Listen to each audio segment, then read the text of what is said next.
이 장면은 여러분 우리 계속 사무엘상을 연속으로 강의하고 있는데 어느 정도 이제 좀 지식이 있죠, 배경 지식이 있죠.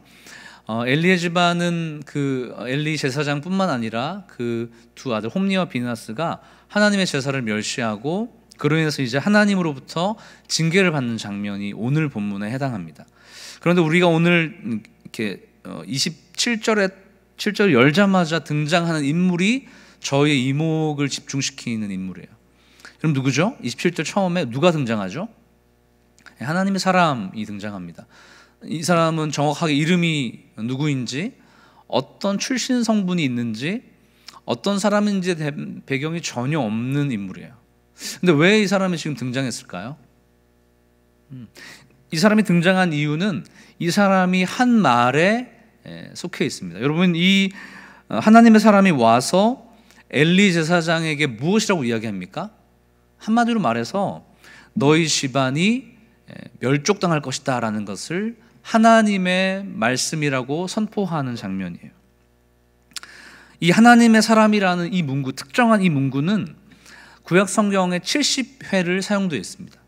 그런데 대부분 하나님의 사람이라고 명명되어 있는 그 인물이 하는 일이 뭐냐 그러면 하나님의 메시지를 선포하는데, 특별히 심판의 메시지를 선포할 때 이 하나님의 사람이라는 이 인물이 등장합니다.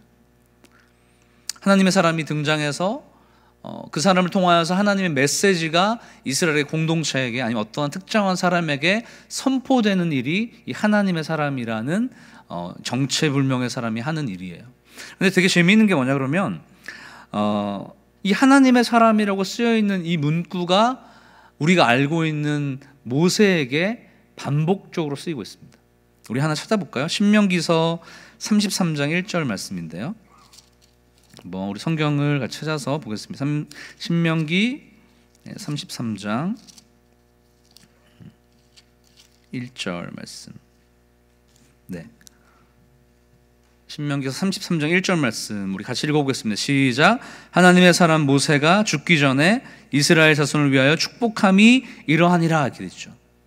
또 여호수아 14장 6절에 나와 있어요. 한번 찾아볼까요? 여호수아 조금 뒤로 가서 14장 6절 말씀.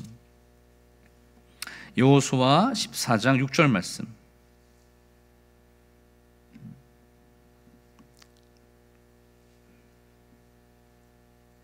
읽어보겠습니다. 같이 시작. 그때 유다 사람이 길갈에 있는 여호수아에게 나오고 그니스 사람 여분네 아들 여호와께서 가데스 바네아에서 나와 당신에게 대하여 하나님의 사람 모세에게 이르신 일을 당신이 아시는 바라 이렇게 되어 있어요. 이 하나님의 사람이 모세에게 붙여져 있는데 이게 왜 이 오늘 우리가 본문과 연결점이 있냐 그러면 모세가 가지고 있는 특징 중에 특징이 뭐냐 그러면 하나님의 말씀을 그대로 전하려고 했던 대표적인 인물 중에 한 명이기 때문입니다. 하나님은 모세를 부르실 때에 내가 너를 통하여서 이스라엘 백성들을 출애굽시킬 것이고 결국 가나안 땅으로 갈 것이다. 너는 그것을 이스라엘 백성에 가서 전하라. 바로에게 전하라 라고 얘기했습니다. 결국 모세가 이런저런 핑계를 댔지만 하나님의 그 말씀, 놀랍고 위대한 구원의 말씀을 이스라엘 백성에게 그리고 바로 왕에게 선포함을 통하여서 하나님의 출애굽의 역사는 시작되게 된 것이죠. 즉 하나님의 사람이 등장했다는 것은 하나님의 말씀이 이 공동체 가운데 주어지고 있다. 특별한 메시지가 지금 선포되고 있다는 얘기예요. 그런데 더 중요한 것이 하나님의 사람이 중요하고 이러한 특별한 메시지가 선포되는 것이 중요한데 누구에게 하나님의 사람이 이 특별한 말씀을 증거했느냐가 중요한 거죠. 여러분 지금 하나님의 사람이 누구에게 지금 얘기하는 거죠? 누구에게 얘기하는 거죠? 엘리 대제사장에게 얘기하는 것입니다. 이게 중요하죠. 왜냐하면 여러분 엘리 대제사장은 이스라엘 전체의 탑 영적 리더입니다. 사사이고 이 당시의 지도자였던 엘리가 하는 일이 바로 뭐냐 하면 하나님의 사람처럼 하나님의 말씀을 받아서 이스라엘 공동체에게 전하는 역할을 하는 거예요. 하나님의 특별한 메시지를 이스라엘 백성들에게 증거하는 메신저가 누구입니까? 바로 엘리 대제사장입니다. 그런데 특별한 하나님의 사람이 찾아와서 특별한 메시지, 엘리 제사장의 집안이 멸족당할 것이라는 얘기를 지금 엘리 제사장, 즉 말씀을 맡고 말씀을 증거해야 될 메신저에게 특별한 하나님의 사람이 와서 이야기했다는 것이 중요한 것이죠. 여러분, 왜 하나님의 사람이 찾아와서 엘리 제사장에게 얘기했을까요? 지금 명확합니다. 엘리 제사장이 하나님의 말씀을 맡은 자의 직분은 가지고 있지만 하나님의 말씀을 가지고 있지 않았기 때문이에요. 원래 하나님의 사람으로서 하나님의 말씀을 증거해야 되는 엘리 대제사장은 자기의 직분에 걸맞는 자신의 메신저로서의 역할을 충실하게 하지 못합니다. 우리가 이전부터 쭉 살펴봤지만 엘리 제사장의 마음에 있었던 것은 무엇입니까? 자신의 아들들을 하나님보다 더 귀하게 여기면서 아들들이 자기 마음대로 예배를 망치고 하나님의 재물을 능멸하고 하나님의 사람들을 힘들게 하는 것들을, 하나님의 공동체를 파괴하는 것들을 방치했던 것이죠.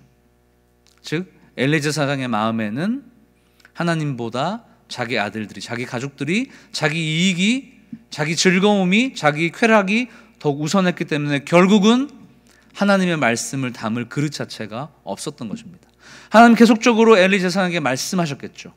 그것이 잘못되었다고, 아니라고, 바꿔야 된다고, 회개해야 된다고, 고쳐야 된다고 얘기하셨지만 그는 하나님의 말씀을 담을 마음이 전혀 없었어요.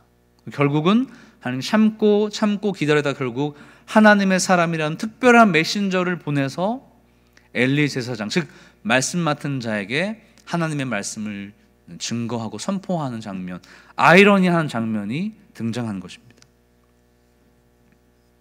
여러분, 우리가 기억해야 될 것은 여기서 우리의 존재성과 우리 정체성이에요. 여러분, 이 엘리 대제사장이 특별한 인물이긴 하지만 우리와 견주어보자면 우리도 이 엘리 대제사장과 같은 자입니다. 하나님의 말씀을 맡은 자이고 예수 그리스도를 통해서 구원받은 자이고 하나님으로부터 세워진 왕 같은 제사장이 우리의 역할이에요. 우리의 정체성입니다.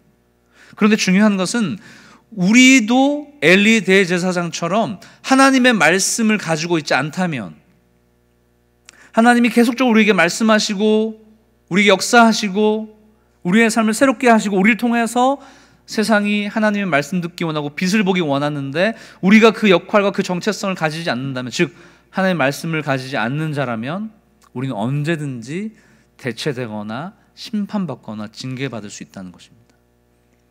여러분, 하나님의 사람은, 구원받은 그리스도인들은 그 안에 하나님의 말씀이 가득히 채워진 자인 것을 믿으시길 축복합니다. 그리고 예수님의 사랑 가운데 우리가 거해야 되는 책임과 의무가 있다는 것을 여러분 기억하셔야 돼요. 그렇지 않을 때 우리의 존재는 아무 의미가 없습니다. 아무 의미가 없어요. 하나님의 사람이 하나님의 말씀을 가지고 있지 않다. 그리스도인이 예수 그리스도를, 그 십자가를 마음에 가지고 있지 않다. 그것은 언제든지 대체되고 언제든지 불완전한 상태라는 것을 여러분 기억해야 됩니다. 우리의 존재가, 우리 자신이 하나님 앞에 바로 세워질 수 있는 것은 하나님의 말씀을 가지고 있을 때, 또한 예수 그리스도의 그 십자가 사랑을 가지고 있을 때만이 우리 자체가 하나님으로부터 세상 가운데에 보냄받은 자로서 생명의 사역들을, 하나님의 귀한 일들을 감당할 수 있는 것을 여러분 기억하시길 축복합니다. 제가 이번 요한계시록 보기 전에 작년 연말에 더 북이라는 뮤지컬에서, 여러분 혹시 본 사람 있어요? 손 한번. 한 분, 두 분, 꽤 계시네요. 축복합니다. 저는 더북 뮤지컬을 본 다음에 너무나 감동적이었어요. 왜냐하면 여러분 그 내용 자체가 16세기의 종교개혁이 일어나기 전에 롤라드라는 사람들이 있는데, 그 사람들 어떤 사람인가 그러면 하나님의 말씀을 듣고 배우고 그 마음에 담기 위해서 평생을 살아갔던, 그 말씀을 지키기 위해 살아갔던 자인데, 왜냐하면 그 당시에는 카톨릭이 모든 유럽을 지배하고 통치하였기 때문에 카톨릭의 특징은 일반 성도들이 하나님의 말씀을 보지 못하게 되어 있습니다. 번역 자체도 라틴어로 되어 있고 원래 그들이 썼던 언어로 기록되지 않았기 때문에 사실 하나님의 말씀을 보는 것도 어렵고, 말씀을 보면 징계를 당하고 이단으로 낙인 찍히거든요. 왜냐하면 이 말씀은 성직자만, 교회만 가지고 있을 수 있고 교회만 해석할 수 있다는 것이 그들의 주장이었어요. 그런데 이 롤라드라는 사람들은 하나님의 말씀을 어떻게 하다가 읽어보니까 완전히 카톨릭에서 말하고 있는 거 다르게 얘기하거든요. 구원받는 기준이 어떤 돈을 많이 내서 면죄부를 받아서 천국에 갈 수 있는 것이 아니라 오직 의인은 믿음으로 말미암아, 즉 예수 그리스도를 믿는 믿음으로만 구원받을 수 있다는 것을 발견했던 거예요. 말씀을 통해서. 그래서 그들은 말씀을 사모하는 자들이 되었는데, 문제는 뭐냐 하면 이 책을 가지고 다니면 검문을 받게 돼서 결국은 감옥에 갇히거나 죽게 되는 일이 발생하는 것이에요. 이 카톨릭 정부에 의해서.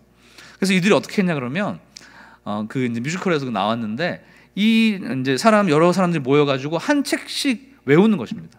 넌 창세기, 넌 출애굽기, 넌 요한복음, 넌 마태복음을 다 외워요. 그런 다음에 광장에 모여서 사람들에게 이것이 요한복음의 메시지입니다 그러면서 자기가 외우는 것을 다 얘기해 주는 것입니다. 즉, 이 사람 한 명 한 명이 성경이 된 것이죠. 그래서 그들을 통하여서 성경이 사람들의 입에서 전승되면서 결국은 16세기 1517년도 루터가 종교개혁을 일으키기 전까지의 어떤 배경과 어떤 문화가 되는 것이죠. 여러분, 우리에게 가장 중요한 것이 무엇인가 하면, 특히 청년 그리스도인에게 이 시대의 청년 그리스도인에게 무엇이 가장 중요한가 하면 자신 안에 살아있는 하나님의 말씀을 가지고 있는 것입니다. 그 말씀이 자기를 새롭게 하고 역동시키고 하나님이 원하시는 방향으로 살게 하는 것, 그것이 우리가 가져야 될 가장 큰 생명력이고, 그것을 통해서 하나님이 우리를 축복하신다라고 생각되어집니다. 우리 귀한 청년들 안에 이 하나님의 말씀을 향한 어떤 사모함들, 말씀을 향한 기대, 또 말씀을 향한 그런 갈급함과 함께 그런 은혜 가운데로 여러분이 많이 도전하시고 주님 말씀을 사모하는 여러분 되길 축복합니다. 아멘. 오늘 말씀 보면 여러분이 조금 우리가 나눠야 될 부분이 있는데요. 오늘 말씀의 좀 구조는 먼저 27절에서 29절까지가 한 파트예요. 그리고 30절부터 36절까지가 한 파트입니다. 어떤 구성인가 하면 27절, 28절, 29절에서는 마치 재판장에서 어떤 범죄자들의 죄를 낱낱이 고발하는, 기소하는 장면, 너의 죄가 이런 것이다라고 이야기하는 장면이 20절, 28, 29절에 나와 있어요. 그리고 30절부터 37절까지는 그 죄인에 대해서 죄를 선포하고 선언하는 장면입니다.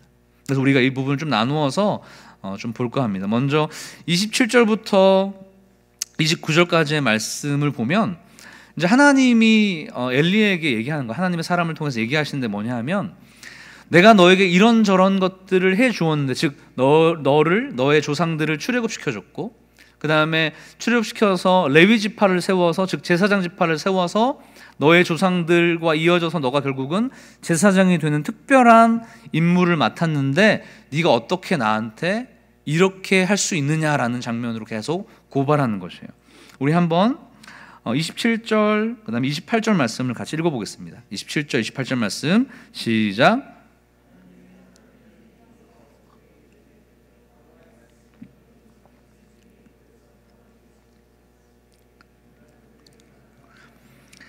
이스라엘 모든 지파 중에서 내가 그를 택하여 내 제사장으로 삼아 그가 내 제단에 올라 분향하며 내 앞에서 에봇을 있게 하지 아니하였느냐.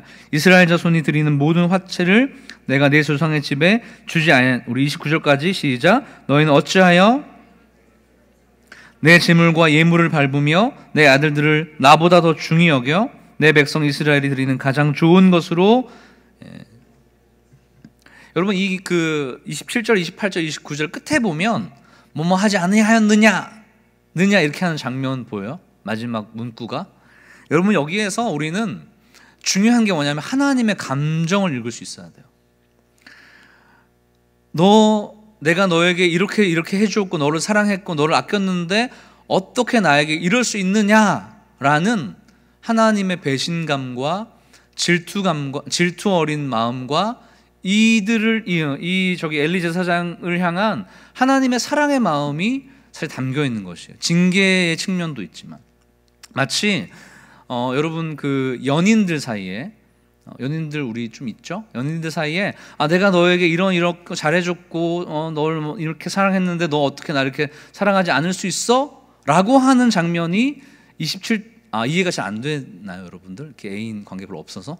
네, 아니죠? 다 알고 있죠?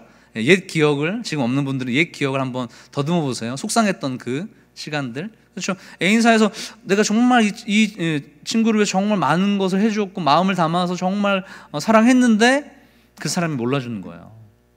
그럴 때 너무 속상하죠. 왜 효성이 이렇게 밝게 웃고 있어? 그렇구나. 예, 너무 잘 이해하는가 봐요. 예. 그죠? 그런 감정이죠. 그러니까 하나님이 징계를 하고 고소하고 고발하지만 결국은 이 감정의 흐름은 뭐냐면 이 엘리와 그 두 아들을 하나님 너무 사랑했어요. 그래서 계속 기다렸잖아요. 그런데 내가 너에게 이런 사랑을 많이 베풀었고 이런 은혜를 주었는데 어떻게 너는 나에게 이럴 수 있느냐라는 것이 이 하나님의 어떤 질문, 그다음에 그 감정, 속상함이라는 거죠. 여러분, 우리가 여기서 할 수 있는 게 무엇인가 하면 우리가 하나님을 대하는 방식과 하나님이 우리를 대하는 방식은 완전히 다르다는 거예요. 하나님 우리를 대하는 방식은 무엇입니까? 정말 인격적이죠. 사랑 어리고 너무나 아끼고 소중하고 보살펴주고 이런 마음인데, 우리는 하나님을 향해서 어떻습니까? 엘리 제사장처럼 자기의 이익을 얻기 위한 기계적인 존재로 생각하죠. 하나님을 내게 축복을 주고 내 인생을 성공하게 만들고 잘 살게 만드는, 마치 램프의 지니처럼 내 소원을 들어주는 존재로만 아는 거죠. 그리고 마치 어떤 그 음료수의 자판기처럼 내가 기도하면, 예배 한번 드리면 뭔가 나에게 떨어질 것이다, 뭔가 내게 있을 것이다 라고 하는 굉장히 잘못된 방식으로 주님과 관계 맺는 것이 우리 가운데 있을 수 있다는 거죠. 그런 자를 향해서 하나님께 뭐라고 얘기하십니까? 내가 너 이만큼 사랑했는데, 너를 사랑하는 것을 이만큼 보여줬는데 언제까지 더 보여줘야 돼? 라고 우리에게 얘기하는 거죠. 여러분, 우리가 하나님을 향한 관계의 방식이 혹시나 기계적으로, 너무나 기복주의적으로 내가 원하는 것으로 얻기 위해서만으로, 수단으로 하나님과 관계 맺는다면 여러분, 정말 하나님으로부터 이러한 정말 너무나 가슴 아픈 이야기를 들을 수밖에 없는 거죠. 내가 널 이만큼 사랑했는데 너는 어떠냐. 이 영어로 하면 이 본문, 이 27절, 28절, 29절에 흐르는 영어 문장이 이래요. Did I not clearly reveal myself? 나의 모든 것을 다 표현하고 드러냈는데 언제까지 해야 되냐, 이런 거죠. 속상함이 담겨 있는 것이죠. 여러분, 하나님께서 여러분에게 그렇게 지금 이야기하고 있지 않을까요? 하나님께서 여러분과 관계하고 교제하고 만나고 싶은데, 여러분 예배의 이 순간에서도 그냥 기계적으로 찬양하고 말씀 듣고 기도하는 것으로 간다면, 그렇죠? 내가 예배 드렸고 헌금했고 이 시간을 보냈다, 내가 할 역할을 다 했다라는 것으로 의무와 책임의 방식으로 우리가 이 시간 존재한다면 하나님 너무 마음이 아프겠죠. 왜냐하면 하나님은 여러분을 만드시고 여러분 구원하신 목적이 무엇입니까? 관계 맺기 위해서죠. 사랑의 관계를 나누기 위해서죠. 그 사랑의 마음을 나누기 위해서죠. 그것이 예배이죠. 그것이 순종이고 그것이 헌신이고 충성인 것이죠. 우리 귀한 청년 여러분들 가운데 하나님과의 인격적인 관계가 맺어지기 원합니다. 주님과의 밀당이 시작되기 원합니다. 하나님의 마음을 알고 그분을 향해서 따라갈 수 있는, 순종하고 나아갈 수 있는 여러분이 되기를 주님의 이름으로 축복합니다. 아멘. 여러분, 그 다음에 30절 이후에서 보면 엘리 집안에 정말 무시무시한 심판이 쏟아집니다. 하나님이 너 내가 이렇게 사랑했는데, 계속 기다려줬는데 정말 계속 이러기냐라고 하면서 이제 결론을 내면서 엘리와의 관계를 끊으면서 엘리에게 엄청난 저주와 심판이 쏟아지는데, 여러분 어떤 일입니까? 우리 한번 30절, 31절 말씀 우리 한번 읽어보겠습니다. 시작. 그러므로 이스라엘 하나님 나 여호와가 말하노라.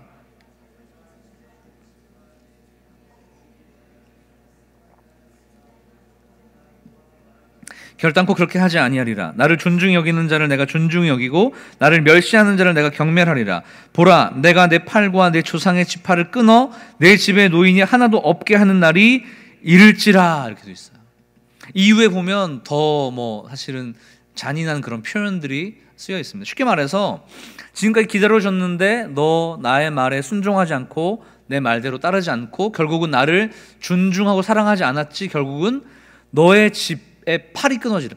팔이라는 것은 권력과 힘을 상징하죠. 그리고 노인이 없어지라. 노인은 그 당시 지도자, 지혜 있는 자, 결정권자, 리더로 상징하는데 너희 집안에 모든 힘이 없어지고 리더가 없어지고 그 이후에 젊은이도 사라지고 너희 집안의 대가 끊어지겠다, 멸족되겠다라는 것을 얘기해주고 있습니다. 너무 무섭죠. 그런데 그 이유 자체가 30절 중반에 보면 이렇게 얘기하고 있어요.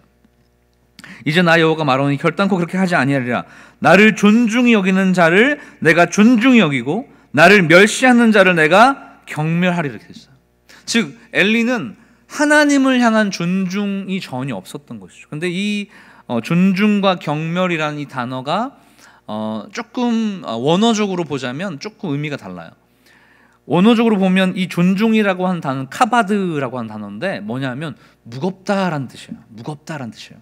그리고 이 경멸, 멸시라는 이 단어는 칼날이라고 쓰여 있는데 가볍다라고 쓰여 있어요. 그게 뭐냐 그러면 어떤 이미지가 지금 연출되는데 어떤 우리의 마음에 저울이 있어요. 저울이 있는데 하나님을 향한 마음은 어떻습니까? 이 엘리의 마음은 가벼운 것이에요. 그리고 자기 자녀와 자신의 인생과 어떤 자기가 어떤 복받고 뭔가 잘 사는 것에 대한 마음 어때요? 더 무거운 것이죠. 즉 하나님은 자신의 마음에 가볍고 그의 인생과 아들들에 대한 마음은 무겁기 때문에 저울추를 봤을 때 결국은 하나님을 더 사랑하는 마음이 가벼웠던 것이죠. 결국은 그가 그로 인하여서 결국은 징계를 받고 멸망을 당하게 됩니다. 근데 되게 재밌어요. 이 구약 성경 특히 이제 사무엘상을 보면 이 나레이티브, 이 이야기가 굉장히 재밌게 흘러갑니다. 우리는 사실 원어를 보지 못했기 때문에 사실 그것을 캐치하기 좀 어려운데 저도 조금 보다 보니까 아주 재밌는 장면이 등장하는데 여기에 무겁다라고 하는 카바드가 나중에 엘리가 죽는 원인이 됩니다. 우리 한번 볼까요? 4장 18절 말씀. 우리 사무엘상 4장 15절부터 읽으면 조금 내용을 이해하기 쉬울 것 같아요. 우리 시간이 조금 흘렀는데 여러분 이해해 주시고 우리 같이 한번 보겠습니다. 4장 15절부터 18절까지 말씀, 사무엘상 4장 15절부터 18절까지 말씀, 여러분과 저가 교독을 한번 읽어보겠습니다. 그때 엘리의 나이가 98세라. 그의 눈이 어두워서 보지 못하더라.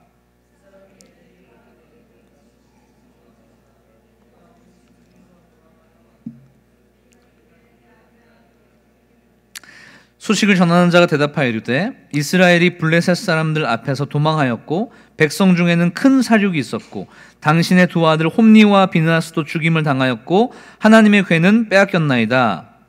하나님의 궤를 말할 때에 엘리가 자기 의자에서 뒤로 넘어져 문 곁에 목이 부러져 죽었으니 나이가 많고 비대한 까닭이라. 그가 이스라엘 사사가 된 지 40년이었더라. 이 장면 어떻게 되냐 그러면 블레셋과의 전쟁 가운데에서 홈니와 비느하스 두 아들이 죽임을 당하는 소식을 듣습니다. 그리고 그 소식을 듣자마자 엘리 대제사장은 의자가 뒤로 넘어져서 목이 불어서 죽게 됩니다. 근데 여기서 쓰였던 단어 중에 하나, 비대한 까닭에 죽었다라는 것이 카바드라는 단어예요. 지금 사무엘서의 기자는 일부러 하나님을 향하여서 무거움을 갖지 않고 자기의 인생에 대한 무거움을 갖고 배부름을 갖고 비대해진 자가 결국은 자기의 그 배부름 때문에, 비대함 때문에, 무거움 때문에 죽게 되는 결과를 얘기하는 것이죠. 그거를 언어 유해, 워드 플레이를 하면서 이 사람이 왜 죽게 되었냐, 왜 멸망하게 되었냐, 결국은 하나님을 향한 중심과 무게를 가지지 않았기 때문에 그 인생은 파괴되고 멸망케 되었다는 것을 얘기해 주는 것이죠. 그럼 귀한 우리 청년 여러분, 우리는 이 말씀을 바라보면서 예전에 수천 년 전에 있었던 그냥 그런 스토리인가 보다라고 보기에는 너무나 무거운 주제예요. 왜냐하면 여러분, 이 엘리의 이야기는 사실은 우리의 인생과 너무나 많이 닮아 있는 부분이 있습니다. 여러분은 부정할지 모르지만 우리가 예배를 드리는 것, 이 종교 활동을 하는 것이 우리의 삶의 무게를, 우리의 삶의 풍요로움을 가지기 위한 것이라면 우리의 삶의 결론은 우리 자신을 풍요롭고 무겁게 하기 위한 것 때문에 결국은 그 무게 때문에 하나님부터 징계를 받을 것입니다. 예외가 아니에요, 여러분. 예외가 아니에요. 우리가 그것에 자유롭고 나는 예외라고 생각하는 순간 우리는 그런 교만함 가운데 하나님에게 더 무게 두는 마음을 갖지 않을 수 있는 것이죠. 여러분, 하나님께서 35절 이후에 보면 엘리 제사장을 패하면서 이제 이 내용 자체는 처음으로는 사무엘을 향한 이야기예요. 나중에는 다른 제사장 예수 그리스도를 향한 것으로 흐르고 있는데, 하나님이 원하시는 제사장, 하나님이 원하시는 하나님의 사람은 어떤 사람이냐? 우리 35절 말씀 읽어보겠습니다. 시작.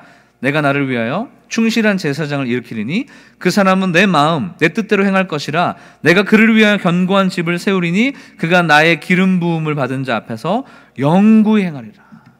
하나님이 원하시는 제사장, 하나님이 원하시는 하나님의 사람, 그리스도인은 어떤 사람입니까? 그 마음이 하나님을 향해서 무게 중심을 두는 것이죠. 그 모든 행동과 삶이 하나님을 향하여서 무게를 두는 사람인 것이죠. 그런 사람이 누구입니까? 사무엘이었죠. 하나님이 원하실 때 자기의 삶 전부를 드릴 수 있는 충실함과 충직함과 성실함과 자기의, 이제 다다음 주에 사무엘상 3장 얘기를 할 텐데, 자기의 삶의 평안함과 안락함을 추구하지 않고 잠자리에서도 하나님이 부르면 달려 일어나 몇 번이라도, 수차례라도 하나님의 부르심을 따를 수 있는 충실함, 마음을 담아서 주님을 사랑하는 그 묵직함이 있었던 사람, 한 그런 사람을 원하시는 것이죠. 여러분, 저와 여러분이 하나님을 향하여서 가벼움을 가지고 있습니까? 하나님을 향해서 마음을 다한 무거움과 묵직함과 충직함과 정성을 다하고 있습니까? 그것이 우리의 삶의 모든 행동을 결정할 것이고 마지막 날에 우리의 삶을 결정짓는 원인이 될 것입니다. 여러분, 예수 그리스도를 믿고 그분 안에서 우리가 구원받았다면 우리가 주님 앞에서 삶의 중심이 오직 하나님이고 예수 그리스도가 중심이 되는 삶이 주님께서 원하시는 삶이라고 생각되어집니다. 여러분 삶 가운데 하나님이 원하시는 그 무게의 중심을 가지고 살아가는 여러분 되기를 주님의 이름으로 축복합니다. 아멘. 제가 잠깐 기도하고 우리 찬양하는 시간 갖겠습니다. 거룩하신 주님 감사합니다.